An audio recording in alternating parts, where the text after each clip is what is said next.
Okay, so in part one, I talked about how you can make CDF plots of your lap times and everyone else's lap times that you raced with or against, and try to make sense of it. Okay, so if we go back to the finishing order, okay, here we go. I'll just cover it like this. We see that Sean finished in first place and I finished in second place. Let's just compare Sean's times and my times. Okay, so Sean is the dark diamonds here, and my times are the circles here. Okay, so we can see just looking at the slope of this distribution that our consistency is actually very similar. Okay, if my distribution were more like this, if it were a broader slope, then that would mean I'm not driving as consistent as he is. But they're pretty close. Maybe his distribution is actually a little bit tighter. So we can see that Sean drives not only consistently faster than me, but he also has more consistent lap times by a little bit. Okay. And what's also interesting here is we see our fastest lap times are actually pretty close. Okay. But for me, that's more like a one-time deal. That's my hero lap. For him, he's putting in lap times close to that every single lap. So this is why it's important to remember that when you look at your timesheets, to realize that the fastest lap time doesn't mean anything. Because if Sean can do this kind of a lap time or something very close to it 20 times in a row, and I can only do it once or twice, then, it doesn't matter if I can come within 1/10 of a second to his fastest lap time. So what this means here is that, okay, once in a while I can get close to his fastest lap time, but by and large, I'm not as fast as Sean. And to move this distribution back this way, I would have to change, say, one of 2 or 3 things. So I can change my setup. Maybe it's a setup difference that I have to make it more comfortable for me to drive the car this quickly. Or maybe I have to change my racing line. Maybe he's taking a different line. Or maybe I just don't yet have the level of skill that Sean has. Let's suppose that we're driving the exact same car, right? We don't. He drives a team associated car. I drive a Kyosho. Our setups are different. So there are a lot of factors to consider. But let's assume that I took his car and drove the same race, theoretically, with his car. And I still end up with this distribution. Then what that means is, even with the same setup, this points to a skill gap, okay? But I can't decouple that because we have different cars. So maybe it's setup, maybe it's skill, maybe it's racing line. Now you could say racing line falls under the category of skill, so it could be either of setup or skill. And those are things that I have to work on. Now I've known Sean for a while. I know he's very, very fast. I would say that most of this, the vast majority of this, is probably a skill gap. And then some of it could be setup. Like you can see down here at the lower end of the distribution, right? Sean did make a few errors. So he has this tail in the distribution here. He had a couple bad laps, maybe some traffic or something that got in his way. I also have a tail in my distribution, but it extends out a little bit further here. So I had more instances where I made a significant error than he did, okay? So maybe, what causes the fallout in this tail here, it could be more instances of traffic, for example, that I have a difficult time getting around. Or it could be that the particular setup that I have makes me a little bit uncomfortable with the car. I'm not quite, I don't feel that good with it. And so it's more likely that I'll make an error and I end up with this distribution tail here. Okay. So this is, the kind of work that you have to do at home, because this takes more time. You have to, plot it out and everything. You can't really do this at the racetrack. But that's, one way that you can analyze your racing performance. And now let's look at, for example, the difference between myself and Luke, right? Luke here, he finished just behind me in third place by, that was about a 3-second gap. So we were pretty close to each other in this race. And we can see, okay, well, our distribution of lap times is not that far off, right? I'm consistently a little further ahead, but you can see that the slope here of Luke's distribution is a little bit tighter. So he actually, in this particular race, drove a little bit more consistently than I did, but I was consistently faster. Okay, so there's a difference there. If I'm consistently faster, I can afford to have a little bit more skew in the distribution of my lap times and still end up finishing ahead.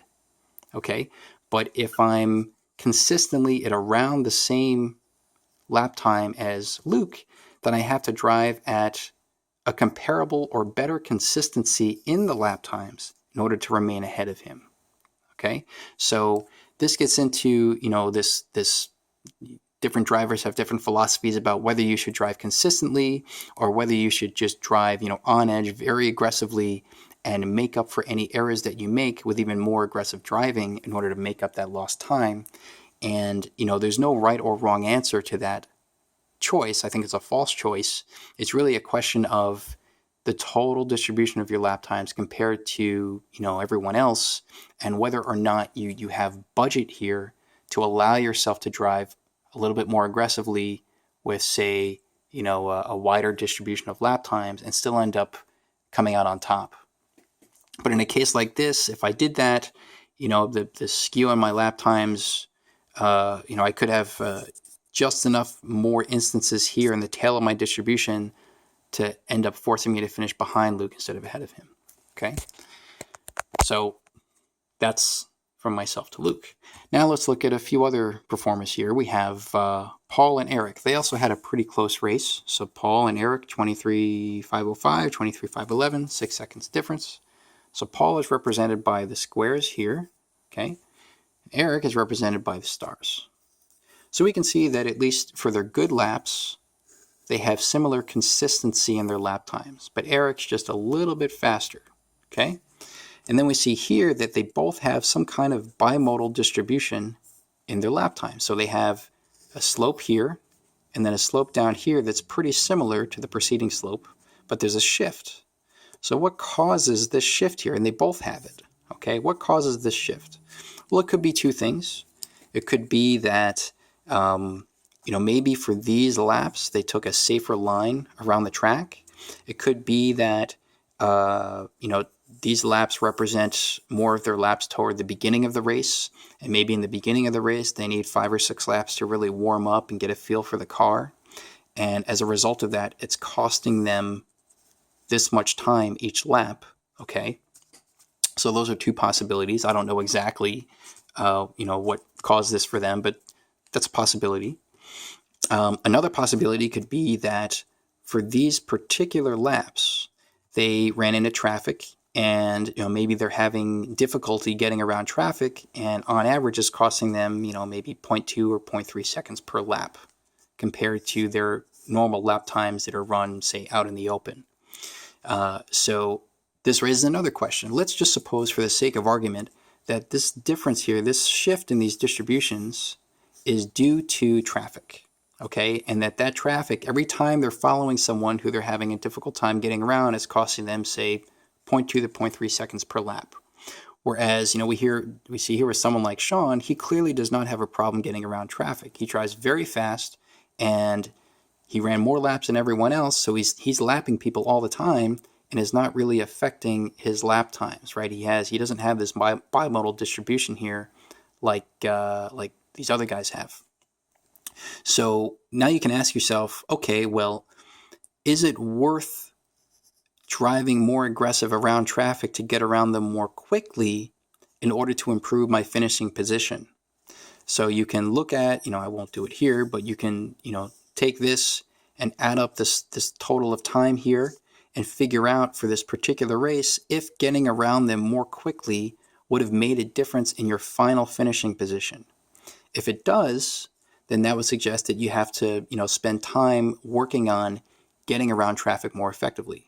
If it does not, if you find that even after accounting for this time that you can gain, you're still finishing in the same position, then what that means is the next time you go racing, when you're in the heat of the moment and you're stuck behind traffic, maybe don't get worried about it so much and focus on, waiting for that traffic to make a mistake, or waiting for the right moment to get around them, because otherwise, it won't change your final finishing position. If you try to make an aggressive pass and you get stuck on them, you got to get marshaled, it can cost you even more time. So you end up with, a larger tail here in the distribution, and that can actually push you back a bit in finishing position. So by analyzing your, post-race, by analyzing your performance, you can try to get a sense of, what's causing this to happen, and whether or not improving on this will realistically make a difference for you. And that can maybe change your mentality or your behavior while you're driving in the next race. Okay. Now, the alternative possibility here is that this gap here isn't caused by traffic, but is instead caused by, maybe they're both a little bit uncomfortable with the car in the beginning of the race, and they need to warm up a little bit for a couple of laps. So if that's the case, then okay, that's another skill set that they would need to work on in order to, improve their total time here by a few seconds, right? If this is 0.3 seconds per lap and they're doing it for, say, 5 laps or so, that's 1.5 seconds that they could, gain in their time, right? But in either case, if they improve by 1.5 seconds total time, right? So Eric finished behind Paul. If he improved his time by 1.5 seconds, he would have still finished behind Paul. Okay? So if it's a traffic issue, getting more aggressive with traffic isn't going to help. Okay? So really what he would need to do is to improve the bulk of this distribution up here to push it back. And again, that could be a setup gap or a skill gap. And then for these guys here, they finished way back in the order, right? It's pretty clear that they're, at least for Davis here, okay, and then we have Butch here, their distribution is a little bit more sloped than these guys. But the dominant factor here is the fact that their distribution is shifted way back. Okay, so they're suffering in lap time. So even though they do have to work on their consistency, the bigger problem is that they're simply not fast enough. Okay, so they have to either work on setup or get more practice in to close that skill gap or the apparent skill gap.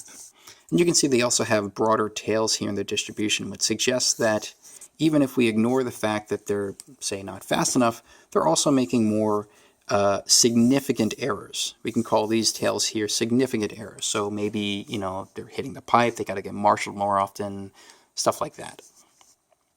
Now, one thing you can do if you're really serious about trying to understand your race performance and trying to improve it over time, is you can make these kinds of plots every single weekend. You can also make these kinds of plots just for your own run within a given day, right? Just take pictures of all the timesheets and, from qualifier 1 to qualifier 2 to qualifier 3 to the A main. You can plot out the CDF of your lap times for each of those rounds and take notes. If you're really into this, take notes on what you did between each round. Did you change your setup? Did you change your tires? Did you take a different driving line? What did you do? Or even during the race, was there anything significant that stood out that you want to take a note of? So that way later when you plot this all out, and then maybe, let's make a makeshift plot here. Let's suppose that in Q1, you have a CDF that looks, say, something like this. And then in Q2, you have a CDF that maybe looks something like this. And from Q1 to Q2, you didn't change the setup, but you ran into more traffic. Okay, so maybe you had more incidents in traffic. All right, so you can chalk that up to, here you're just getting more comfortable with the track, and then this is just, having to be marshaled more often. And then maybe for Q3, you say, all right, well, let me change my setup, and you find that you have a distribution that looks more like this. And since you took notes on it, you can say, oh, okay, well, when I changed my setup, I actually, maybe I drove a little bit slower, but my distribution of lap times was much more consistent. Okay, so I want to stick with that setup and then just work on pushing that car a little bit harder to shift that distribution down here. Okay, so you can plot that out within a given day over your qualifying rounds, and you can also plot out, say, your A main performance, or whatever your main performance is, every weekend. So assuming that the track layout isn't changing within that given time that you're running the same layout, apply your A main performance and see if it's improving or decreasing. And if you see a consistent improvement, then that suggests that the work that you're putting in to put in track time is helping your improve your skill set and reduce the apparent skill gap that you have to drivers who are faster than you. And if you're taking notes each time of what you did each weekend, setup changes, all that stuff, you can help to partition out how much of your improvement or degradation performance is due to an actual setup change or an improvement in skill or whatever it might be. And these CDF plots, these cumulative distribution functions are very helpful for analyzing that, but you have to make sure to take notes, okay? So that should pretty much do it here. And, really, I just want to give you a way to quantify whether or not you're getting better and try to break down what the root causes are. So a lot of times you'll go to the track and you'll think to yourself, oh, this car sucks, or this car is good, or I need to drive faster, but I'm not sure how. If you do things like this, it can give you a more cerebral take on, where you're going wrong. Is it setup? Is it skill? And what you need to do about it. Okay? So I hope this is at least interesting, if not informative. And thanks for watching.